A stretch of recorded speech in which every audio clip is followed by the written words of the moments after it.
бордюры, какие-то ограждения, поребрики, тротуар, который ощущаешь подошвой, булыжник. И вот по таким атрибутам, которые, может быть, визуально сразу не обращаешь внимания, я ориентируюсь. То есть это помогает мне сориентироваться, где, например, в данный момент я нахожусь. Ну и, наверное, все-таки звуки.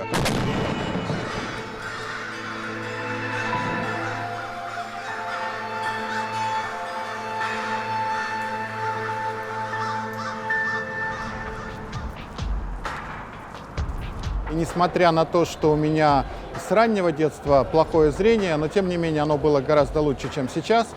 Поэтому я так же, как и все остальные ребята, все свободное время проводил во дворе. Ну а двор — это летом футбол, зимой хоккей.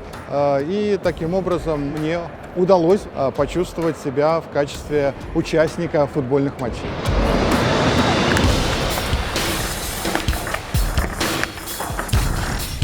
Играл левого защитника, но это тоже было очень интересно, потому что я не видел мяч, когда он улетал далеко, поэтому, когда мяч оказывался в моей зоне, другие ребята, которые знали эту ситуацию, они мне подсказывали, и когда мяч оказывался у меня, как правило, раздавался один или два крика: «Я здесь, пасуй сюда», ну и таким образом по направлению звука я ориентировался и пытался направить туда мяч.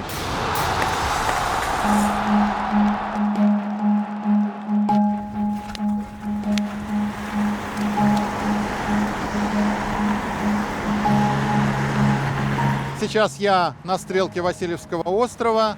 Это одно из любимых моих мест. Так сложилось, что в юности, когда я еще немножко видел, я очень любил здесь гулять. Поэтому, если есть такая возможность, возникает перед, например, матчем футбольного клуба «Зенит», пораньше стартовать до автобусов для того, чтобы пройтись по знакомым местам.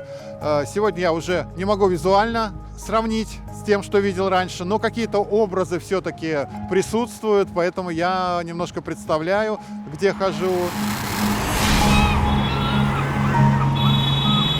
Звуки, они тоже очень помогают в ориентировке. Ты начинаешь уже, постепенно запоминаешь, где какие в городе звуки, в центре или на окраине. Запахи, например, мне очень нравятся запахи хлебобулочные. То есть я уже понимаю, что я, предположим, иду либо мимо хлебного магазина, либо это какое-то предприятие, выпускающее хлебобулочные изделия. Поэтому город немножко, наверное, все-таки представляется другим, хотя это не должно быть, так скажем, во главе угла. Я на правильном пути.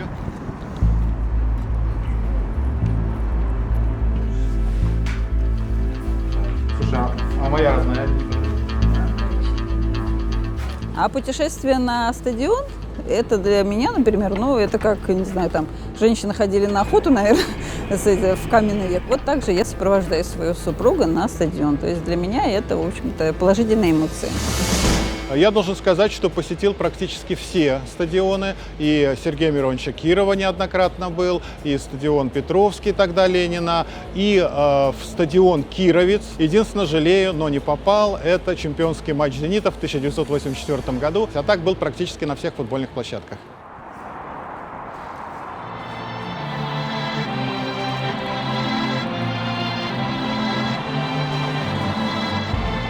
Добрый день, здравствуйте.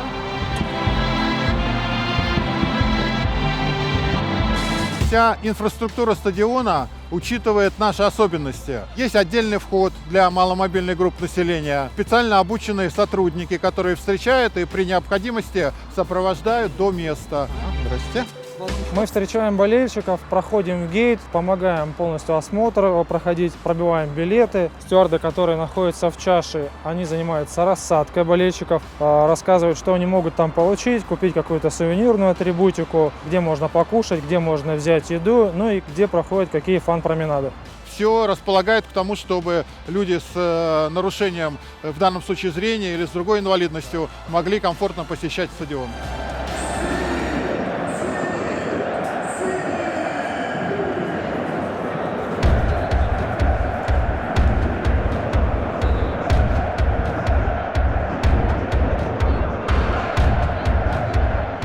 Людям с нарушением зрения очень помогают вот эти наушники, которые сейчас у меня на шее, а точнее организация тифлорепортажа. Специальный комментатор ведет репортаж с учетом особенностей нашей ситуации.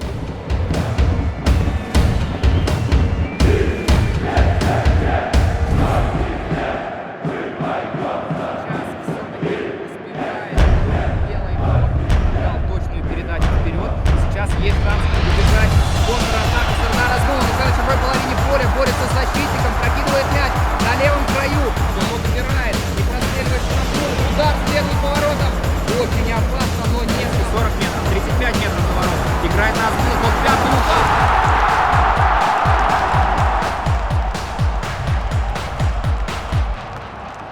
Без этого комментатора трудно вообще человеку с нарушением зрения вообще понять, что происходит на поле. Например, подается угловой. Нам трудно представить, а это ближний левый угол или дальний правый угол.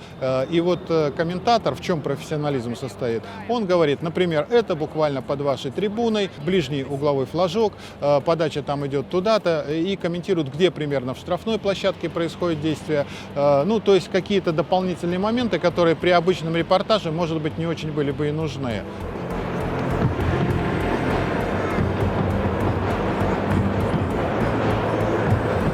Наверное, неправильно для, скажем, человека с нарушением зрения посещение стадиона резко как-то отличать от обычного болельщика, который сюда приходит. Да, есть другое восприятие немножко, но все остальное это так же, как и для любого человека, который приходит на стадион.